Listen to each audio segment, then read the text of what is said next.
simanyi nammwe mukemebwa abakyala kuba ebikemo mbiraba ebikemo tuli bantu ate omukyala akemebwa wano kubanga ebikemo nga biri mu America wano ebikemo ebitonde bijja abakyala tukeme kati olaba wahaji oyo nga haji jajja nakugulira abaya nga abaya itemewe bati tukemebwa musama Allahu akbar sagada musama kiyitirira jalla jalal okoyo okwenyola n'abapangisa olwa renti oli Bulaaya oyagala kugula ttaka oba oyagala kukakasa bunene bwa ttaka ly'oyagala okugula aba Mastermind Property Management Limited babikukolerako byonna basoloza rent ku bapangisa abo wamu n'okuddaabiriza ennyumba weewala okugula ettaka eririko enkayana era nga teriwera oba nga liri mu ntobazi naawe ali mu kuzimba bakukeberera omutindo gw'ebizimbisibwa nga bakozesa tekinologiya ow'omulembe va ku bya seminti nti teyawera kuba balina bayingini abakugu mu kuzimba olwo olyoke weewala ebizimba okugwa buli ekikolebwa kyonna kiyita mu mateeka kuba tulina balooya bafe abakugu Mastermind Property Management Limited basangibwa ku Namanda Plaza second floor room F4 emabega wa Cham Towers e Kampala okumanya ebisingawo kuba ku ssimu zino wammanga ganyulwa ssente z'otadde mu kuzimba ng'okozesa Mastermind Property Management Limited.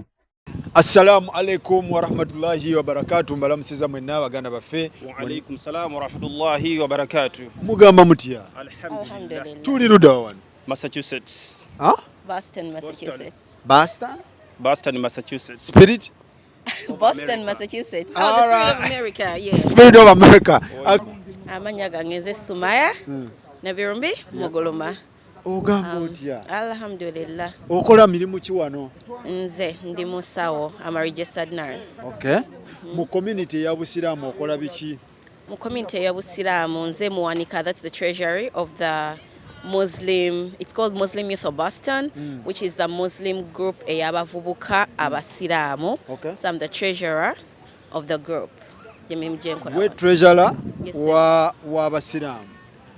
Yes. Neba ngamba nti mulimu abasiramu ebiwayi bingi, waliwo abasalira mu bayindi, waliwo abasalira eno, kati bawa bokwasaganya betwagala otegera.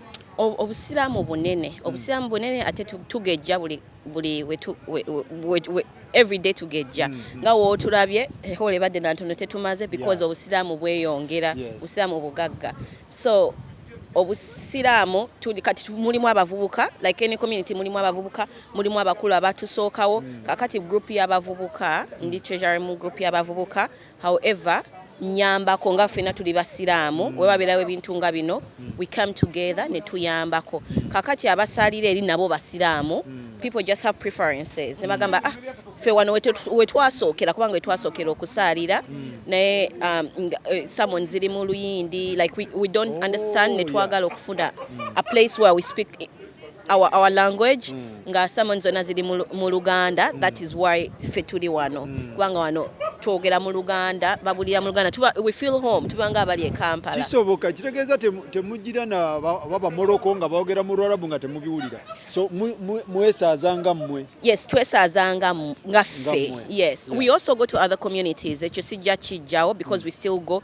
kati nga juma wekusanze wogena n'osaala naye nga omuntu walinajja nako iri mu lulimi n'osinga okutegeera you feel yes mukirina wano mu Boston era Boston yemu ku state ezikirina ekintu kino era mwe kisinga okubeera e Boston cause state senda ne wetuzitambula era ogenda okulaba nga abasiraamu like bannayuganda era tebawera nga ffe wano tuli bayitirivu alhamdulillah okay so omuntu okubeera omusiraamu wano mu America challenges sizayitamu oba kyekimuno ewaka oba byawukanamu ku side y'abasajja ngende ku side y'omukyala anti katola bwoba tonnaba kujja waneno bakulimba nti eti tusobola kupracticinga busiraamu naye alhamdulillah tebatuyinako tabu yonna tupracticinga bulungi nnyo eswala tuzisaala era nawandi olabye abasiraamu babadde bayitirivu nnyo juma tuzibeera nazo ez'Oluganda ku mirimu gye tukola batukkiriza okusaala thats bw'oba bagambye nti ndi musiraamu bakukkiriza n'osaala bulungi nnyo tetulinaako limiti yonna alhamdulillah okay so Ajati nga omwana ow'obuwala wano biki ebiyinza omumulemesa okubeera nga abeera ku musingi gw'obusiraamu challenges ze muyitamu okubeera biki ebisinga okubeera nga bikaluubirizibwa kakati mu mbeera ng'ey'obuwala I think it's the same challenges all over the world. I would say America is very accepting, but also you'll also find those people that are not accepting. But you have to be strong with your belief. Omuzungu, the good thing with them, when you show them this is me, and I'm unapologetic about being me, then they will accept you. But you have to be firm. If you're not firm, but you have to be firm with your thing. So it's all wabanga chinto chagala. You can be a practicing osobola okubeera hijab osobola okukola nga obusiiramu bwe bulagira because kyobalaga kye bagenda nakyo. They will definitely try to shake you, but once you're firm, then they will embrace you and they will always accommodate you. Ajat, salamu alaikum. Mkambuze kwa Ajat. Assalamu warahmatullahi wabarakatuh. Ogamba otya? Je ndio. Amanya. Sheila Nalujja. Okolangani. Nze secretary w'ekibiina kye bayita Muslim Youth of Boston. Kye kitwala. Boston erina ekibiina ky'obusiraamu. Erina ekibiina ekitwala abavubuka. Abasiraamu. Then erina n'ekibiina ekitwala abasiraamu bonna. Abasiraamu bonna. Okay. Kati ekibiina ekyo ekitwala abavubuka twalabanga abaana bajja myaka 18 nga 25 n'okusukkawo nga tebalina wa kutandikira ate nga basiraamu. Tebalina mikwano misiraamu. Kati bw'otuuka mu eno ensi ebintu bingi ebisobola okujja ku mulamwa. So ekibiina ne kitandika okuba nga kitugatta wamu so that tumeetinga every other Saturday ne tusoma eddiini, we get together. Ne kati abasinga we kyatandikira nga tebalina baana, ne kati ffenna abasinga tulina abaana, kati n'abannaffe babagatta bakule nga balina emikwano emisiraamu ate nga girina gundi ye Uganda. So omwana ow'obuwala biki ebiyinza omulemesa okupracticinga eddiini wano? Kyale ebintu weebiri oba jasa abantu ava buvi ku track n'agamba nze eddiini tombuulira? Abeera muntu nga ye wano enensi. Alhamdulillah abantu abasinga bwe babeera Uganda bagamba Abamerika biki kubanga babeerawo era ebintu ebikolebwa ne byeyimbika mu busiraamu, naye wano buli omu bamukkiriza okupracticinga eddiini ye. Era kasootuka ku mulimu n'obagamba nti nze ndi musiraamu, be bakubuuza n'okubuuza why don't you pray 5 times a day? Are you sure? Bakubuuza ne bagamba oh tomorrow is Eid, when are you going? Like bamanya ne bakutwalira mu ddiini yo. Kati kibeera up to gwe ng'omuntu. Idi waliwo yangambye nti yaleeta abaana naye abaana baali bamanya eddiini, naye abaana kasa batandika okubeera mu mbeera ya wano abaana n'okusala tebakyasaala. Ekintu ekyo kisoboka oba yabadde alimba? Kisoboka tekisoboka? Yewe kiba kisoboka kijja kitya? Okumanya kisoboka kuba ye kennyini omuzadde ye yewaddeko obujulizi nti kyasoboka. Okitegedde gwe kennyini omuzadde olina okugira abaana bo goyagala engeri goyina baraisinga mu ngeri gy'oyagalamu. Kati baba bakkiriza nti kituufu boonooneka wane naye abazadde kyekiboonoona omwana ng'avudde e Kampala ng'alina eddiini ng'abadde asaala. Era nga ne Uganda omwana wasomera ku Biraali n'omusanga nga promota wa Ndongo. Okitegeera kiri mwana gyali n'abazadde tubanenya nnyo kuba ozaala n'osomesa omwana eddiini n'akula and then it's up to them and the world. Kati kaŋŋamye nti kiri up to omwana kasaweza emyaka 18 aba akuze kati gwe tosobola era kumukaka ajja agenda gyali. Naye nga the only solution is kubasabira Mungu abasabira. Kati abaana wotunulira okulaba bw'olaba nti Haji Samuel. Wa alaikum salaam wa rahmatullahi. Amanya bamita Musa Musinguzi. Okolanga ni taata? Bano bakama bange Sheila ne nze ndi volunteer mu Muslim Youth tujwade myaka 7. Okay. Tujyange etandika. We came when we were still young katutukuze. Nga wagambye emizazo twajjanga America was still a virgin land. Ovude Uganda osalo ozanto kimanyi weekend ogenda mu ndongo. Negaba nedda tulina okwebereramu nga abasiraamu tubeera nga tuli wamu tusomye abantu baguza amayumba abantu bewasizza abantu bazzeyo okusoma and we have very many goals coming up. Try to buy weekly hal account baje ne basoma. Oh, that's good. It helps in depression, getting to know each other and lots of issues to be solved. And it's been a wonderful journey. No system to weyagaliramu. It brings unity of purpose. Okay. Ajat njagala kubuuza nti bw'otunuulira America abantu bagamba nti okwambala obwereere simanyi biki ebintu ng'ebyo. Kati tugamba nti omwana avudde e Kampala nga alina eddiini asomedde Biraali Kakiri simanyani zonna ezo najja wano ne bana abazaaliddwa wano baliwo abasinze okupracticinga eddiini yaabwe bamuzaalidde wano oba bano abavudde n'eddiini eno be bakyali ku mulamwa gw'eddiini research asoma atya nze this is my personal opinion omwana akulidde wano n'omukuliza mu ddiini babeera mu ddiini era bagibeeramu ebyaddala yes omwana gojje Kampala when we come here there is a lot of exposure tutayina e Kampala people get excited ate tujja tuli ba teens emyaka gituwaga so people get excited abadde tanywa mwenge natandika ogunywa like they start doing things that they wouldn't have done if they were in Kampala sure yes naye ate omwana avudde wano nga wa ddiini they usually go that straight path naye wetuva eri nga batukwase bwe tuti ne batuleeta wano where everything is free you have your rights awo wetwonoonekera tulabye nnyo nga abantu abavudde Kampala ne bajja bayonoonesa okusinga abantu be bazaalidde wano ate nga bagamba abaana bazaalidde wano balina ekyejo simanyi tebamanyi ddiini bamanyi sisitimu ya wano tebagambwako abaana kisinziira ku muzadde kati omwana omuntu wamuleeta wano tukola ebiseera bisinga enensi ekumeka okubanga oli bize nnyo tokola n'otafuna budde bwa mwana n'obutafuna kumusomesa ddiini naye kati wano abantu abasinga kye bakola abaana bagenda ku muzikiti waliwo omuzikiti oguli awo wothamu gusomesa eddiini n'emizikiti mingi gisomesa abaana abato eddiini kuva nga muto omwana wange yatandika wa myaka 4 paka nga bakuze kati kiri kugwa omuzadde tebagenda kubya nti omwana wo teyazze gwamutwala n'asoma n'omala n'omugjayo waliwo n'essomero lye baguddewo era ab'omuzikiti ogwo nga litwala abaana mu kisulo basoma ebyeddiini n'ebyensi kwegamba ebintu weebiri teri ajja kugamba nti ebiriiwo kati kiri kugwa omuzadde abantu abasinga bafuna ne ba sheikhs online okuva e Pakistan mwana basomesa dola nga 7 omwezi najja online n'asomesa omwana wo ne woba toliwo ng'asobola okujja nti sawa ya sheikh n'amusomesa for like half an hour then they follow up like that kati it's not nti oba abaana bave Uganda nti bajja n'eddiini yagamba Sumaya yagamba nti research alaga abavudde city batuuka wano excitement kati eri ovaayo ng'omuzadde wagamba tofuluma wano n'ogenda kusoma ne bagamba osobola okufuluma kubanga kati nowaganyala kubanga ensi ekutadde ne wano omwana akula already system agimanyi tali excited kubanya nti ate omuntu wavuga emmotoka like temujja ku mulamwa ne kati wano omuntu ajja n'avuga emmotoka nga te Uganda n'akagaali wayito kayina kati excitement njagala tumalirize abaana bayambiddwa batya okubeera nga banyweza eddiini yaabwe wano mu Amerika nga mmwe abakulira ebintu bino mutuyambyeko mutya n'abatabamanyi anti kati olaba bategeere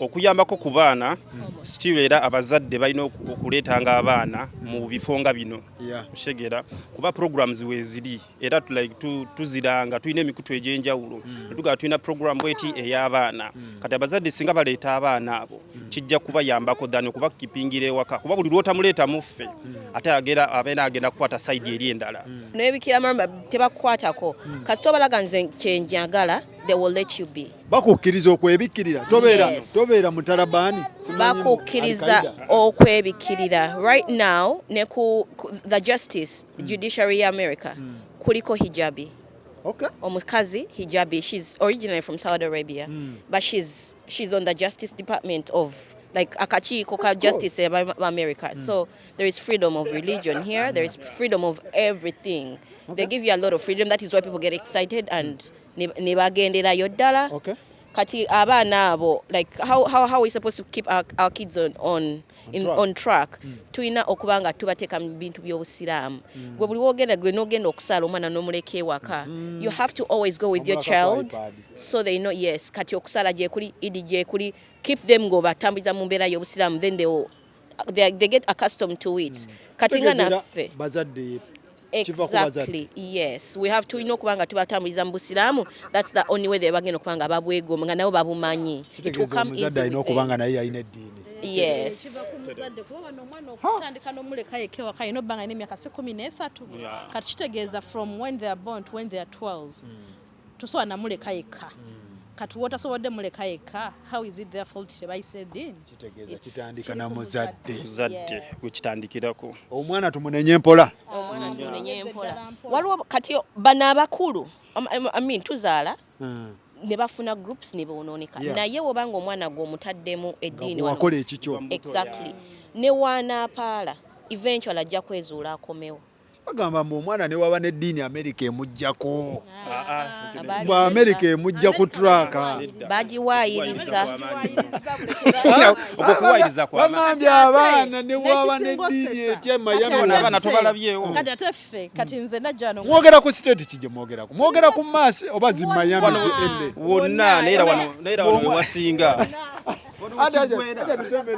bagamba bw'omwana n'omusula e Miami ne waba ne Diini etya esanguka nedda abantu bagendayo ku vacation obeerayo kati omuntu so amukwatira omusula e Miami kuba oyina obeera naye tosobola mulekera America tejja ku track kati ffe abasinga America ye yatuteeka ku track abantu abasinga twajja tetuwebikirira twajja Ediini tetugiriko nnyo we natuuka wano ekintu ekyasinga okunteeka ku track na we natuuka wano nengamba yene ensi abantu gyadde bagamba everyone has to come here n'olaba nga wallahi ate Allah abagezesa n'okusinga ate mu abavudde Uganda n'olaba nga abantu floods zizze ne batabako na kye bakola look at covid yatta abantu wano nga America nawo tebamanyi kyakola wono realizing anti wallahi ne wogendawa Allah so kambuze nga atamanyi simanyi nammwe mukemebwa abakyala kuba ebikemo mbiraba ebikemo tuli bantu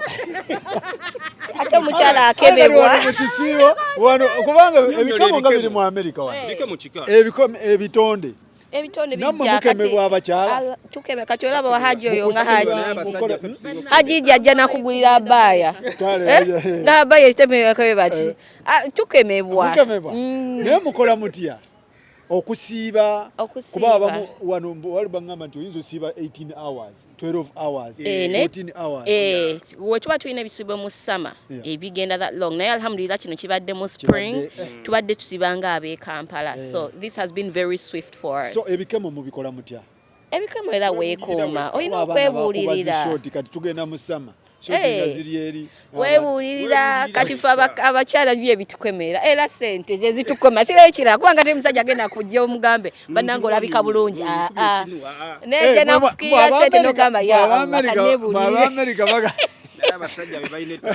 Abaamerika bagamba abakyala b'Amerika mbu yasobola okugamba gundi oyo ankubye baleka gye bali nze bankuza I'm very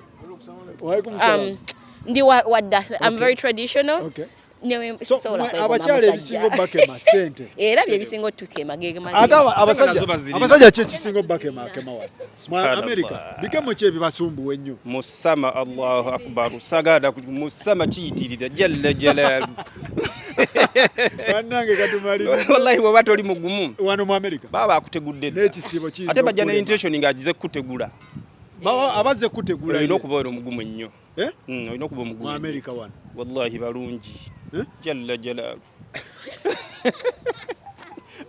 olimbo waayiriza balabika bulungi ekitegeeza ffe Kampala tetulina bikemo biyitirwa era mubikemo muyina bingi n'obona nefe muyina bungi Kampala omuntu Kampala time muyina nyingi eyonooneka Kampala tulina ebikemo okusinziira ku mmwe kye muli bisinga eyo here ebikemo beyina time people are always working exactly ne Kampala abantu banga bayina time abana bayina time ate time etuma wano kizibu okusanga omuwala mbw atambula mbw omuyimiriza tekiri nayo buli muntu like abeera avuga mmotoka naye kati Uganda otosanga namusisina bona batambula so ebikemo Uganda biyitirivu wano tetulina time n'abakyala bayinamu kati yes you have your money tubakwaga ate kati obanga okozesa sente ate olina okuba nga omuyisaako like olina okuteekamu ennyo ekitali Kampala abantu e Kampala bakangakanga alina okuba nga ayinamuko ngaweerera ddala nno salamualaikum mwebale nnyo mwebaleetera tukwatagane next time okooyo okwenyola n'abapangisa olwa renti oli Bulaaya oyagala kugula ttaka oba oyagala kukakasa bunene bwa ttaka ly'oyagala okugula aba Mastermind Property Management Limited babikukolerako byonna basoloza rent ku bapangisa abo wamu n'okuddaabiriza ennyumba weewala okugula ettaka eririko enkayana era nga teriwera oba nga liri mu ntobazi naawe ali mu kuzimba bakukeberera omutindo gw'ebizimbisibwa nga bakozesa tekinologiya ow'omulembe va ku bya seminti nti teyawera kuba balina bayingini abakugu mu kuzimba olwo olyoke weewala ebizimba okugwa buli ekikolebwa kyonna tuyita mu mateeka kuba tulina balooya baffe abakugu. Mastermind Property Management Limited basangibwa ku Namanda Plaza, 2nd floor, room F4, emabega wa Cham Towers, e Kampala. Okumanya ebisingawo kuba ku ssimu zino wammanga. Ganyulwa ssente z'otadde mu kuzimba ng'okozesa Mastermind Property Management Limited.